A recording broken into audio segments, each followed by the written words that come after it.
বিসমিল্লাহির রহমানির রহিম। সম্মানিত দর্শকবৃন্দ, আশা করি যে যেখানে আছেন ভালো আছেন, সুস্থ আছেন। আমি আপনাদেরকে নিয়ে আসলাম একটি তামাক খেতে, যেখানে আপনারা এই যে দেখতে পাচ্ছেন, এই যে আমি ভিডিওর মাধ্যমে আপনাদেরকে দেখাচ্ছি, যেদিকে চোখ যায় শুধু তামাক আর তামাক। এমন একটা কৃষকের মাঠে আপনাদেরকে আমি নিয়ে এসেছি। যে আপনারা এই যে সবুজ গাছগুলো দেখতে পাচ্ছেন, এগুলো হচ্ছে বৃহত্তর রংপুর এলাকায় কৃষকরা প্রচুর পরিমাণে এখানে আবাদ করে থাকেন। এসব জমিতে এই তামাক ভালো উৎপাদন হয় বিধায় বৃহত্তর রংপুর তামাকের জন্যে বিখ্যাত। এখানে বিভিন্ন ধরনের জাতের তামাক রয়েছে। তার ভিতরে আমি আপনাদের ভিডিও চিত্রের মাধ্যমে যে তামাকটি দেখাচ্ছি, যে তামাক ক্ষেত দেখাচ্ছি গাছগুলো, এগুলো হলো এক শ্রেণীর তামাক। এগুলো দিয়ে বিভিন্ন ধরনের সিগারেট, বিভিন্ন ধরনের তামাকজাত দ্রব্য এগুলো দিয়ে তৈরি করা হয়। এগুলো বৃহত্তর রংপুরেই এই তামাক বেশি পরিমাণে হয়ে থাকে। এই তামাকটির জাত হচ্ছে, এগুলো হলো ভার্জিনিয়ার। এই ভার্জিনিয়ার তামাক প্রচুর পরিমাণে, বিশেষ করে আমাদের লালমনিরহাট জেলা চর অঞ্চল সহ অত্র এলাকার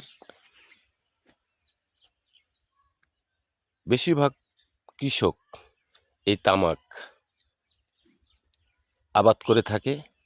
আমি ঠিক সেই ধরনের একটি জাতের তামাক খেতে আপনাদেরকে নিয়ে আসলাম।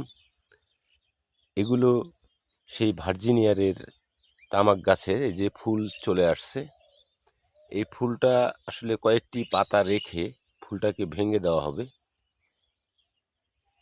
এর কারণ হলো, তাহলে ওই পাতাগুলো আরও বড় এবং আরও ওজন বৃদ্ধি পাবে, যে কারণেই এই ফুলগুলো কয়েকদিনের মধ্যেই হয়তো কৃষক ভেঙে দেবে। তা এই যে আমি আপনাদেরকে দেখাচ্ছি, এগুলো আসলে ভার্জিনিয়ার তামাক। এই তামাক একটি অত্র এলাকার কৃষকের জন্য অর্থকারী ফসল বলা চলে। এই তামাকের প্রক্রিয়া, বিভিন্ন ধরনের প্রক্রিয়ার মাধ্যমে এটাকে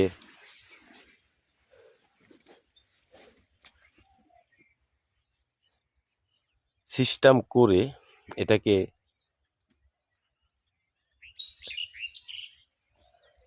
বিভিন্ন প্রক্রিয়ার মাধ্যমে এটা বাজারজাত করা হয়।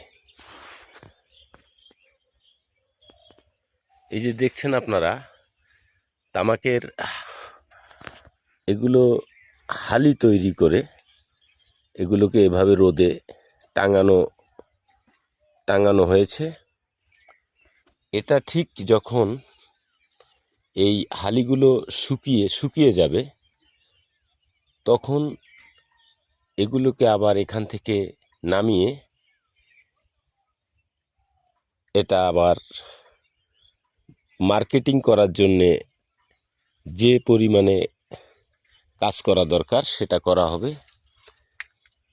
তা সম্মানীয় দর্শকবৃন্দ, যে যেখান থেকেই দেখছেন, কৃষি ও কৃষকের কথা আমাদের এই ভিডিও চিত্র থেকে আমি আপনাদেরকে দেখাচ্ছি বৃহত্তর রংপুর অঞ্চলের বিভিন্ন তামাক জাতের মধ্যে এই ভার্জিনিয়ার উৎপাদনের যে আপনার আবাদের যে বিস্তার, সেটা আমি আপনাদেরকে দেখাচ্ছি। দেখুন, যেদিকে চোখ যায় শুধু তামাক আর তামাক, সমস্ত ভার্জিনিয়ার।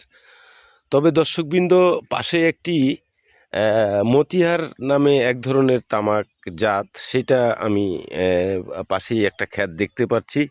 তা আসুন আমরা সেই জাতের তামাকটাও আপনাদের সামনে পরিচয় করিয়ে দিই।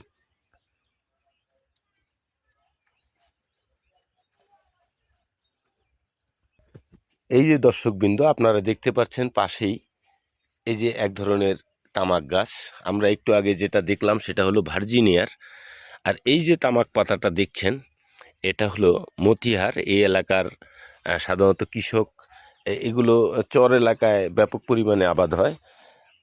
তা যদিও এটা কোনো চর এলাকা নয়, তবুও সব শ্রেণীর তামাকই এইসব মাটিতে হয়ে থাকে দর্শকবৃন্দ। তা আমি আপনাদেরকে দেখাচ্ছি, এটা এক ধরনের তামাক। এটা দিয়ে জর্দা, তারপরে বিড়ি, বিভিন্ন ধরনের তামাকজাত দ্রব্য এবং এমনকি বিভিন্ন কাজে, ওষুধি কাজেও এগুলো ব্যবহার করা হয়ে থাকে। তা যাই হোক দর্শকবৃন্দ, আমি আপনাদেরকে একটি, যদিও ভিডিওটা লং হয়ে গেল, একটু দীর্ঘ হয়ে গেল, তারপরেও আমি কৃষি ও কৃষকের কথা অনুষ্ঠান থেকে আমাদের অত্র লালমনিরহাট জেলার কৃষকের বর্তমান পরিস্থিতি তুলে ধরলাম। আসলে আপনারা সকলেই ভালো থাকবেন যে যেখানে আছেন। আর কৃষকের এই যে আবাদ, এই যে ফসল, এটা যেন সুষ্ঠুভাবে সুন্দরভাবে ঘরে তুলতে পারে, এর জন্য আপনাদের কাছে সকলের দোয়া চাচ্ছি। অত্র এলাকার কৃষক প্রচুর পরিশ্রম ও ঘাম ও ব্যয় করে এই আবাদগুলো করে থাকে। আসলে আপনারা যেখান থেকে আজকে আমাদের এই ভিডিওটি দেখছেন, সকলকে অনেক অনেক শুভেচ্ছা অভিনন্দন জানিয়ে আবারও দেখা হবে কোনো না কোনো কৃষকের ও কৃষির কথা এবং কৃষির বিভিন্ন বিষয়বস্তু নিয়ে। সে পর্যন্ত আপনারা সকলেই ভালো থাকবেন, সুস্থ থাকবেন, এই কামনা করে আপনাদের প্রতি অসংখ্য ধন্যবাদ জানিয়ে, কৃতজ্ঞতা জানিয়ে আজকের মতো এখানেই শেষ করলাম। খোদা হাফেজ, ভালো থাকবেন, সুস্থ থাকবেন, ধন্যবাদ।